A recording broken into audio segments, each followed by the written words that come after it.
چه حرفی داشتید با شریکتون میزدید که اینقدر دیر کردید آقا فرهان؟ تو از کجا فهمیدی من دارم با اون حرف میزنم؟ از دفترتون اصلی کی اومده بود؟ ماشینتون رو آورده بود. اون بهمون گفت.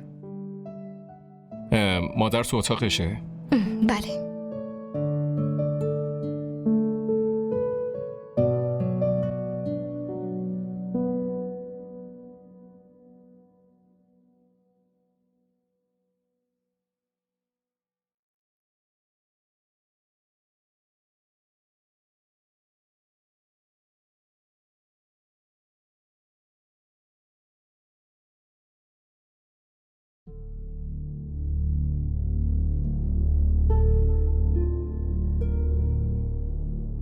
فرهان تو کار خوبی نمی کنی. مگه چه کار اشتباهی کردم؟ تو بین زرین و تارا نمیتونی تعادل برقرار کنی. شاید این از ذهنت نمیتونه بیرون بیاد که اون همسر آرمان بوده و قسم میخورم مادر همچین چیزی نیست. عقدمون توی هر شرایطی که شده باشه من تارا رو همسر خودم قبول دارم. فقط با قبول کردن نمیشه بگی همسرته. بعضی وقتا برای ثابت کردنش باید خیلی تلاش کرد، کاری که تو نمی کنی. من تلاش نمی کنم مادر. من برای خوشحالیش اون هرچی بخواد من انجام میدم. خودتون به هم بگین چی کار کنم. تو اشتباه کردی، اونو به حال خودش گذاشتی پسرم.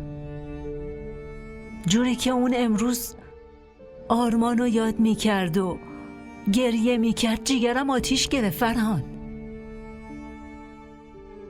ما خیلی اشتباه کردیم که اونو با خاطرات آرمان تنها به حال خودش گذاشتیم. تو بهش این اطمینانو بده که همیشه کنارش میمونی تا اون غم و دردشو باهات شریک بشه. تو به اون این اطمینانو بده که در هر شرایطی کنارش میمونی. لطفاً بهم قول بده پسرم که همه غمهای زندگیشو دور کنی. قول میدم مادر. دیگه فرصت همچین شکایتی رو بهتون نمیدم. خاله، مامان. چی شده؟ چی شده زرین؟ چی؟ الو؟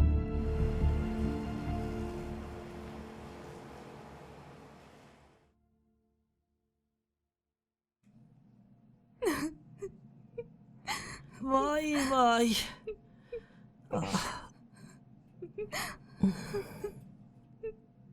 بس کن دیگه زرین.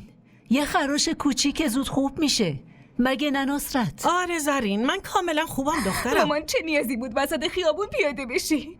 دخترم اونم اشتباهی نداشت. دوستش بهش زنگ زده بود، اونم باید با عجله میرفت. من بهش گفتم که منو پیاده کن، من خودم میرم. نمیدونم یه ماشین از جلو اومد و به من زد. نصرت، ماشین جلو نیومده، تو جلوی ماشین رفتی. به خاطر همین تصادف کردی. وای آبجی، شما دارید شوخی میکنید. من اینجا دارم از درد میمیرم.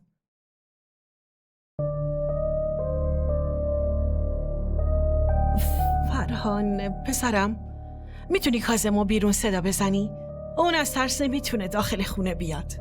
من کاظمو صدا بزنم؟ پسر خالت دهن مرگ رفته، تو هنوز کینه رو نمیتونی از خودت دور کنی؟ برو پسرم اونو صدا بزن.